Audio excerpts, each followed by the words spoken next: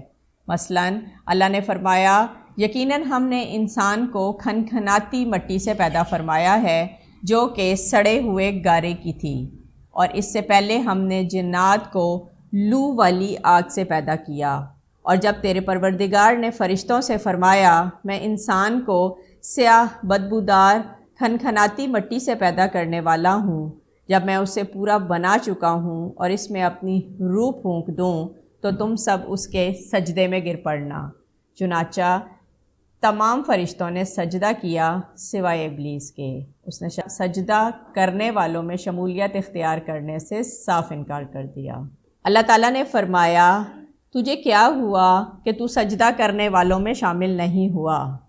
وہ بولا، میں ایسے انسان کو سجدہ نہیں کر سکتا جسے تو نے سیاہ بدبودار کھنکھناتی مٹی سے پیدا کیا ہے۔ اللہ تعالیٰ نے فرمایا، اب تو وحشت سے نکل جا، کیونکہ تو مردود ہے اور تجھ پر قیامت کے دن تک میری پھٹکار ہے۔ کہنے لگا، اے میرے رب، مجھے اس دن تک مہلت دے دیں جس دن کے لوگ دوبارہ زندہ کیے جائیں گے۔ ابلیس کو اس جرم کی سزا میں خداوند عالم نے اس کو مردود بارگاہ کر کے دونوں جہاں میں ملعون فرما دیا، اور اس کی پیروی کرنے والوں کو جہنم میں عذاب نار کا سزاوار بتا دیا۔ یہ بات ذہن میں ہر وقت موجود رہنی چاہیے کہ اللہ نے انسان کو اختیار دے رکھا ہے کہ وہ اپنے عقل اور فکر کی روشنی میں اللہ کے احکامات پر عمل پیرا ہو کر خود کو جنتی بنا لیں، یا عمل کا درست استعمال نہ کرتے ہوئے شیطان کا پٹا گلے میں ڈال لے اور جہنم میں جگہ بنا لے۔ یہ تو اللہ نے انسان کو اختیار دے رکھا ہے، اس کی مرضی ہے کہ وہ جنت والے اعمال کرے یا جہنم والے۔ انسان میں دونوں طرف جانے کی طاقت اور صلاحیت موجود ہے۔ اللہ تعالیٰ نے انسان کو مجبور نہیں بنایا، البتہ ہر انسان کے خود پر منحصر ہے کہ وہ کیا رویہ اختیار کرتا ہے۔ اس سے بڑا درس ہدایت یہ ملتا ہے کہ کبھی بھی ہرگز اپنی عبادتوں اور نیکیوں پر گھمنڈ اور غرور نہیں کرنا چاہیے، اور کسی گناہ گار کو اپنی مغفرت سے کبھی مایوس نہیں ہونا چاہیے، کیونکہ انجام کیا ہوگا اور خاتمہ کیسا ہوگا عام بندوں کو اس کی کوئی خبر نہیں ہے، اور نجات و فلاح کا دار و مدار در حقیقت خاتمہ بالخیر پر ہی ہے۔ بڑے سے بڑے عابد اگر اس کا خاتمہ بالخیر نہ ہوا تو وہ جہنمی ہوگا، اور بڑے سے بڑا گناہ گار اگر اس کا خاتمہ بالخیر ہو گیا تو وہ جنتی ہوگا۔ اس سے یہ بھی معلوم ہوا کہ عالم ہو یا جاہل، متقی ہو یا گناہ گار، ہر آدمی کو زندگی بھر شیطان کے وسوسوں سے ہوشیار اور اس کے فریبوں سے بچتے رہنا چاہیے، کیونکہ شیطان نے قسم کھا کر خدا کے حضور میں اعلان کر دیا ہے کہ میں آگے پیچھے اور دائیں بائیں سے وسوسہ ڈال کر تیرے بندوں کو صراط مستقیم سے بہکاتا رہوں گا، اور بہت سے بندوں کو خدا کا شکر گزار ہونے سے روک دوں گا۔ اللہ تعالیٰ ہر مسلمان کو خاتمہ بالخیر کی سعادت نصیب فرمائے اور برے انجام اور برے خاتمے سے محفوظ رکھے، آمین۔